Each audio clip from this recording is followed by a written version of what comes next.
యేసుక్రీస్తు వారు మన కొరకు అనేకమైన శ్రమలు, అనేకమైన నిందలు, అనేకమైన అవమానములు యేసుక్రీస్తు వారు మన కొరకు భరించి గెత్సేమనే తోటలో బంధించబడి, చీకటి గృహములో బంధించబడి, 1-40 కొరడ దెబ్బలు ఆయన శరీరమును చేల్చబడి, ముండ్ల కిరీటాన్ని ధరించి, బరువైన బలమైన సిలువను మన కొరకు మోసి, కాళ్ళలో చేతులలో మేకులు దిగగొట్టబడి, ప్రక్కల్లో బల్లెపు పోటు పొడచబడి, తన శరీరములో ఉన్న రక్తమనంతా మన కొరకు ధారపోసి, మన కొరకు మరణమొంది 3వ దినాన్ని మరలా తిరిగి లేచారు. దేవునికి మహిమ కలుగును గాక. సిలువ ధ్యానములు చేస్తున్న మనము యేసుక్రీస్తు వారు మరి ఆ సిలువ సమయములో ఆయన రక్తము కాచడమే కాదు కానీ, ఆయన బాల్యకాలము మొదలుకొని చనిపోయే వరకు ఆయన మన కొరకు రక్తాన్ని చిందిస్తూనే ఉన్నాడు. మనం పాడుకుంటున్నాం, పాపిని యేసు ప్రభు, నే పాపిని యేసు ప్రభు, నీ రక్తపు ధారలచే నన్ను కడుగుము యేసు ప్రభు, నీ రక్తపు ధారలచే నన్ను కడుగుము యేసు ప్రభు. దేవునికి స్తోత్రం, హల్లెలూయా.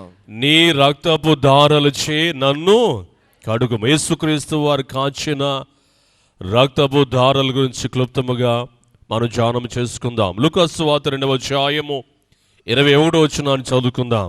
ఆ శిశువునకు సున్నతి చేయవలసిన 8వ దినము వచ్చినప్పుడు గర్భమందు ఆయన పడకమునుపు దేవదూత చేత పెట్టబడిన యేసు అను పేరు వారు ఆయనకు పెట్టిరి. దేవునికి మహిమ కలుగును గాక. ఆమేన్. యేసుక్రీస్తు వారు ఈ లోకములో జన్మించిన సమయంలో ఈ లోకము పరలోకము ఏమైపోయింది చెప్పండి? ఏకమైపోయింది. ఎలాగ ఏకమైపోయింది అని పాడుకుంటున్నాం. దేవలోకము నుండి ఉయ్యాలు దేవదూతలు వచ్చిరుయ్యాలో, దేవలోకము నుండి ఉయ్యాలు దేవదూతలు వచ్చిరుయ్యాలో, దేవలోకము నుండి ఉయ్యాలో దేవదూతలు వచ్చిరుయ్యాలో, దేవలోకము నుండి ఉయ్యాలో దేవదూతలు వచ్చిరుయ్యాలో, లోకము పరలోకము ఉయ్యాలో ఏకమైపోయెను ఉయ్యాలో, లోకము పరలోక ఉయ్యాలో ఏకమైపోయెను. దేవలోకము నుండి దేవదూతలు బిలబిలమంటూ అనేక మంది ఈ లోకములో దిగిపోయారు గనక దేవదూతలు దిగిపోయారు. దేవాతి దేవుడి లోకములోనికి వచ్చేసాడు గనక లోకము పరలోకము ఏకమైపోయింది. దేవదూతలు ఏమన్నారు అప్పుడు? సర్వోన్నతమైన స్థలములలో దేవునికి మహిమయు, ఆయన కృష్ణ మనసు భూమి సమాధానము కలుగునుగాక. యేసుక్రీస్తు వారు పుట్టిన తర్వాత ఎన్నో దినాన్ని ఆయనకి పేరు పెట్టారు చెప్పండి? ఎన్నో దినమమ్మా?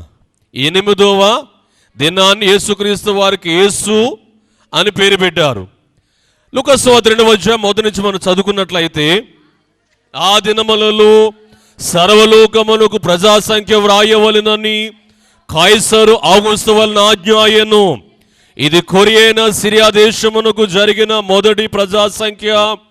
అందరూ ఆ సంఖ్యలో వ్రాయబడుటకు తమ తమ పట్టణములకు వెళ్ళిరి.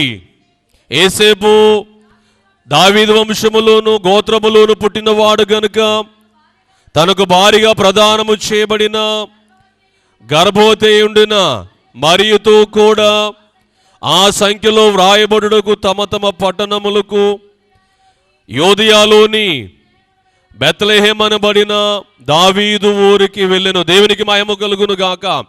ఆ దినములలో ప్రజా సంఖ్య వ్రాయబడింది. లేటెస్ట్గా మొన్నే మనకి ప్రజా సంఖ్య వ్రాయబడింది. ఎంతమంది ఉన్నారు మన ఇండియాలో? ఎంతమంది ఉన్నారమ్మా?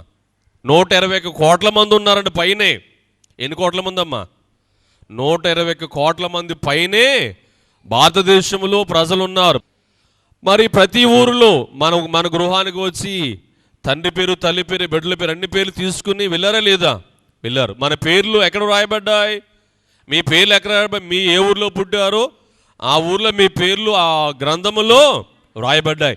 యేసుక్రీస్తు వారి పేరు కూడా ఎక్కడ రాయబడింది? భూలోకములో ఉన్న గ్రంథములో రాయబడింది. యేసుక్రీస్తు వారి పేరు అది ఏ నామము? పరలోక నామము, మహో ఉన్నతమైన నామం, పరిశుద్ధ నామం, భయంకరమైన నామం, భీకరమైన నామం, మహిమగల నామం. ఆ నామము ఎక్కడ వ్రాయబడింది? భూలోకములో ఉన్న గ్రంథములో వ్రాయబడింది. యేసుక్రీస్తు వారి పేరు భూలోకములో ఉన్న గ్రంథములో వ్రాయబడడం ద్వారా మనకు కలిగిన ఉన్నతమైన స్థితి ఏంటి? యేసుక్రీస్తు వారికి సున్నతి చేయబడింది. యేసుక్రీస్తు వారికి సున్నతి చేయబడినప్పుడు రక్తము కారింది. ఆనాడు ధర్మశాస్త్ర ప్రకారము సున్నతి, ఈనాడు ఆ ధర్మశాస్త్రాన్ని దేవుడు కృపాశాస్త్రముగా మార్చివేశాడు. ఆనాడు సున్నతికి బదులు ఈనాడు బాప్తిసము. దేవునికి మహిమ కలుగును గాక. బాల్యకాలములో యేసుక్రీస్తు వారు కాచిన రక్తపు దారు వల్ల మనకేం కలుగుతుంది? పరలోకమందు జీవ గ్రంథములో మన పేర్లు రాయబడ్డాయి. మన పేర్లు ఎక్కడ ఉండడానికి ఆశపడతాం? మన ఊర్లో ఉన్న రేషన్ కార్డులో మన పేరు ఉండాలి, వాటర్ కార్డులో మన పేరు ఉండాలి. వాటర్ కార్డులో పేరుంటే ఏమొస్తుంది మనకి? చెప్పమ్మా. ఓటు వస్తుందా? నేను చాలాసార్లు చెప్పాను మీకు. ఓటుతో పాటు ఏమొస్తుంది? నోటు కూడా. నోటు తీసుకున్న వాళ్ళు ఎవరైనా ఉన్నారా? దేవునికి మహిమ కలుగును గాక. ఎన్నికల సమయంలో మన దగ్గరున్న వాటర్ కార్డుకి ఎంతో విలువ. రేషన్ కార్డు ఉంది, వాటర్ కార్డు ఉంటుంది, చాలా మంది దగ్గర ఆరోగ్యశ్రీ కార్డు కూడా ఉంటుంది. ఈ వాటర్ కార్డు ద్వారా, ఈ రేషన్ కార్డు ద్వారా, ఈ ఆరోగ్యశ్రీ కార్డు ద్వారా మన దగ్గర ఉండే అనేకమైన క్రెడిట్స్ కార్డ్స్ ద్వారా పరలోక రాజ్యానికి చేరే అర్హత ఎంత మాత్రం కూడా లేదు. ప్రభువుకు మాట లూకా సువార్త 10వ అధ్యాయము 20వ వచనం చదువుకుందాం. ఆయనను దయ్యములు మీకు లోబడుచున్నవని సంతోషింపగా మీ పేరులు పరలోకమందు వ్రాయబడి ఉన్నవని సంతోషించుడి. దేవునికి మహిమ కలుగును గాక. యేసుక్రీస్తు వారికి ప్రాముఖ్య మాట ఆయన చెబుతున్నారు. ఏమని? దయ్యములు మీకు లోబడుతున్నవని మీరు సంతోషించవద్దు. దయ్యాలంటే భయం లేని వారు ఎవరున్నారు ఇక్కడ? మాకు దయ్యం అంటే భయం లేదన్న వారు ఉన్నారు ఇక్కడ? రాత్రి అవగానే కొంతమంది పగలే భయం, కొంతమంది రాత్రి కూడా భయం. రాత్రి కొద్దిగా కిటికీ చప్పుడైనా భయమే మనకి. ఎవరైనా తలుపు కొట్టినా భయం. ఏదైనా ఆకారం అటు కదిలినా, ఒకవేళ ఆకారం అల్లదు కానీ మనకు ఆకారం కదిలినట్టు అనిపిస్తుంది, ఎంతో భయం. అవునా? ముసుగు వేసి పండుకుంటాం. దయ్యాలు ఏం చేస్తాయి? భయపడుతూ ఉంటాయి, అనేక మందిని పట్టి పీడిస్తూ ఉంటాయి. భయపెట్టే ఈ దయ్యాలు, పట్టి పీడించే దయ్యాలు మన వద్దకు వచ్చి మనకు నమస్కారం చేసి మనం ఏం చెప్తున్నామో ఆ పని చేసే అనుకోండి, మనకి ఎలా ఉంటుంది? చెప్పరండి అమ్మా. భయం ఉండదు, చాలా సంతోషంగా ఉంటుంది. మన పిల్లలు ఉన్నారు, మన బిడ్డలు చాలామంది ఏం చేస్తారంటే మన మాట వినరా? వాడి ఇష్టానుసారం జరుగుతాడు కానీ మనం చెప్పినట్టు వాడి ఇష్టారం తిరిగే ఆ మన బిడ్డ అన్నీ మానేసి మన వద్దకు వచ్చి మనం చెప్పినట్టు వింటున్నాడంటే ఎలా ఉంటుంది? మనకి ఆనందమే కదా. దెయ్యాలే వచ్చి మన మాట వింటున్నాయంటే అంతకంటే ఆనందము. కానీ దేవుడు ఏమన్నాడు?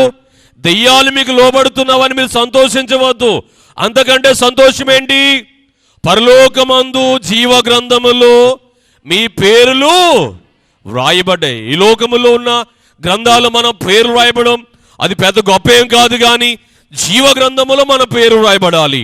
ఎవరి ప్రేరైతే జీవ గ్రంథములో వ్రాయబడుతుందో వారికి ఏది గ్యారంటీ? ఓటు కార్డు ఉంటే ఓటు గ్యారంటీ. పరలోకములో మన పేర్లు వ్రాయబడితే ఏది గ్యారంటీ? మనకి పరలోకము గ్యారంటీ. అవును.